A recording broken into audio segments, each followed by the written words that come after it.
آپ نے سنا ہوگا حضور نے سورہ رحمان کے بارے میں فرمایا ہے، سورۃ الرحمن عروس القرآن. یہ سورہ رحمان جو ہے یہ قرآن کی دلہن ہے. جیسے دلہن کو آپ خوشنما لباس پہناتے ہیں، آراستہ پیراستہ اس کو گہنے اور اس کو زیور پہناتے ہیں، تو جس طریقے سے سجاتے ہیں آپ دلہن کو، اللہ تعالیٰ نے ایک سورت قرآن مجید میں یہ ایسی رکھی ہے سورہ رحمان کہ اسے خوب سجایا ہے. اس میں الفاظ کا در و بست، اس کا اپنا ایک ڈیوائن میوزک ہے. وہ تو اللہ تعالیٰ قراء جو ہے خاص طور پر مصر کے قراء، اللہ تعالیٰ ان پر رحمت نازل فرمائے، ان کی خطاؤں سے درگزر کرے. جس طرح قرآن کے انٹرنسک میوزک کو انہوں نے واضح کیا ہے. واقعہ یہ ہے کہ اگر یہ لوگ نہ ہوتے، شیخ عبد الباسط محمد عبد الصمد، شیخ محمود خلیل الحصری، یہ لوگ کہ جنہوں نے قرآن کے اس غنا میوزک، یہ لفظ جو ہے آپ حیران نہ ہو کہ میں یہ کوئی شاید توہین کر رہا ہوں قرآن کی، حضور نے یہ لفظ استعمال کیا ہے. تغنو، اس قرآن کو اچھی سے اچھی خوشلہانی کے ساتھ پڑھو. من لم یتغن بالقرآن فلیس منا، جو قرآن کو بہتر سے بہتر انداز میں، اچھی سے اچھی آواز میں، خوشلہانی کے ساتھ پڑھنے کی کوشش نہیں کرتا، وہ ہم میں سے نہیں ہے. بلکہ ایک مرتبہ حضور رات کے وقت آپ گشت پر تھے اپنے ساتھیوں کے حالات معلوم کرنے کے لیے. حضرت ابو موسیٰ اشعری رضی اللہ تعالیٰ عنہ ایک صحابی ہیں، ان کے گھر کے پاس سے گزر ہوا، وہ رات کو تہجد پڑھ رہے تھے، کھڑے ہوئے کیف کے عالم میں قرآن تلاوت کر رہے ہیں. حضور کو بہت پسند آئی ان کی قرات، کافی دیر تک وہاں کھڑے سنتے رہے. اب انہیں کیا پتا کون سن رہا ہے. بالکل اسی طرح سمجھ لیجئے ایک بات یاد آئی ہے، حضور فرماتے ہیں کہ جس طرح کان لگا کر اللہ قرآن کو سنتا ہے، کسی چیز کو نہیں سنتا. ہمیں نظر نہیں آتا نا، ہمیں معلوم نہیں، ہم قرآن پڑھ رہے ہیں تو سننے والا کون ہے؟ سب سے زیادہ کان لگا کر خود اللہ. یہاں اس لیے مجھے یاد آیا کہ ابو موسیٰ اشعری کو کیا پتا تھا کہ کون سن رہا ہے. وہ اپنی کیفیت میں نماز میں تہجد میں قرآن کی تلاوت کر رہے تھے، اور ظاہر بات ہے ان کے گھر ایکڑوں میں بنے ہوئے نہیں تھے، ایک ایک کمرہ، ایک ایک کوئی حجرہ، ایسے ہی تو گھر تھے نا صحابہ کے. لہذا حضور پاس سے گزرے، آواز آئی، کافی دیر سنتے رہے. اس کے بعد آپ تشریف لے گئے، صبح فجر میں ملاقات ہوئی تو حضور نے تحسین کے انداز میں فرمایا، یا ابا موسیٰ انک قد اوتیت مزمارا من مزامیر آل داؤد. اے ابو موسیٰ، تمہیں تو آل داؤد کے سازوں میں سے ایک ساز اللہ نے عطا فرما دیا ہے. جس طرح حضرت داؤد لہن داؤدی مشہور ہے کہ جب وہ پچھلے پہر رات کو حمد کے ترانے الاپتے تھے، قرآن میں ہے کہ پرندے شامل ہو جاتے تھے ساتھ، اور پہاڑ وجد میں آتے تھے، پہاڑ بھی ان کے ساتھ شریک ہوتے تھے. تو جس طرح کا اللہ نے ان کو لہن عطا فرمایا تھا، حضور نے تحسین کے انداز میں فرمایا ہے ابو موسیٰ اشعری، اللہ نے تمہیں بھی آل داؤد کے سازوں میں سے ایک ساز عطا فرمایا. بہرحال قرآن مجید کا جو یہ میوزک ہے، قرآن کے الفاظ کا جو حسن ہے، جہاں تک حسن معنوی ہے وہ تو ہر لفظ میں ہے، لیکن یہ حسن ظاہری، حسن صوتی، حسن لفظی، یہ اپنے کلائمیکس پر آپ کو نظر آئے گا سورہ رحمان میں.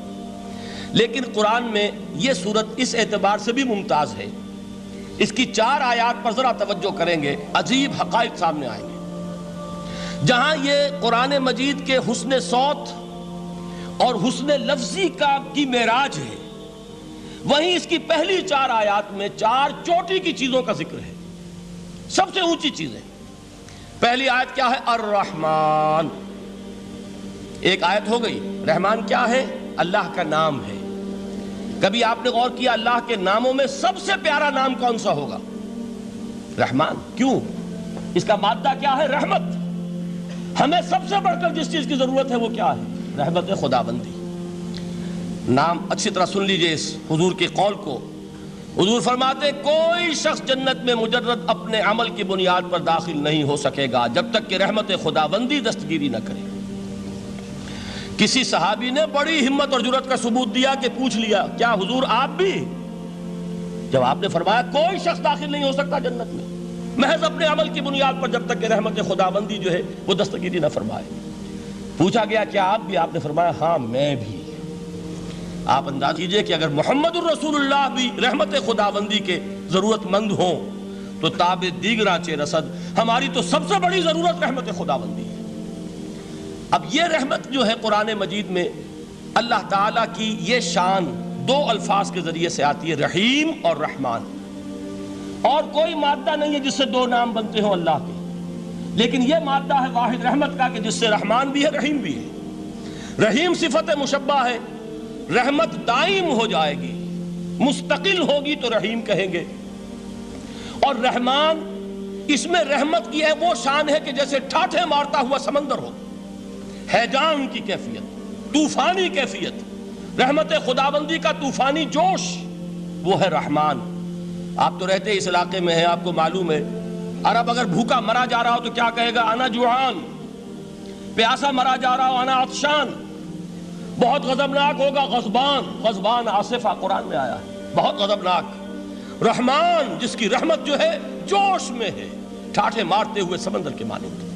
تو یہ اللہ تعالیٰ کے ناموں میں سب سے پیارا نام۔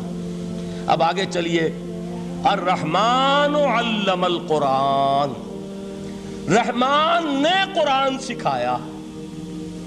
رحمت خداوندی کا سب سے بڑا مظہر، رحمان کی رحمانیت کا سب سے بڑا مظہر قرآن ہے۔ ان میں جو منطقی ربط ہے اس کو سمجھتے جائیے۔ اچھا آپ یہ سوچئے، جو علم بھی انسان کو حاصل ہوا وہ کس نے دیا؟ اللہ نے۔ سائنس کا علم کس نے دیا؟ اللہ نے۔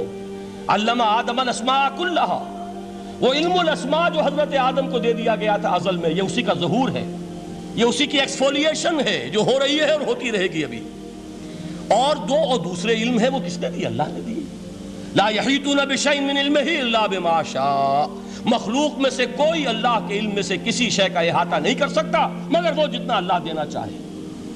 لیکن یہ کہ تمام علوم میں چوٹی کا علم قرآن، نوٹ کرتے جائیے، اب چوٹی کی چیزیں جمع کیجئے۔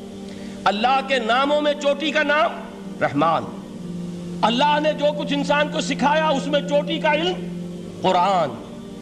خلق الانسان، انسان کو پیدا فرمایا۔ سوال یہ کہ حیوانات کو کس نے پیدا فرمایا؟ آسمان کس نے پیدا کیے؟ زمین کس نے پیدا کی؟ فرشتے کس نے پیدا کیے؟ کیا مطلب خلق الانسان؟ اس کی تمام مخلوقات میں اس کا کلائمیکس، اس کی تخلیق کی معراج، اس کے تخلیق کا نقطہ عروج انسان ہے۔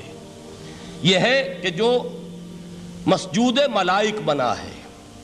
وَلَقَدْ كَرَّمْنَا بَنِي آدَمَ وَحَمَلْنَاهُمْ فِي الْبَرِّ وَالْبَحْرِ وَرَزَقْنَاهُمْ مِنَ الطَّيِّبَاتِ وَفَضَّلْنَاهُمْ عَلَى كَثِيرٍ مِّمَّنْ خَلَقْنَا تَفْضِيلًا۔ تو تخلیق میں سب سے اونچی تخلیق انسان کی، علموں میں سب سے اونچا علم قرآن کا، اللہ کے ناموں میں سب سے اونچا نام رحمان۔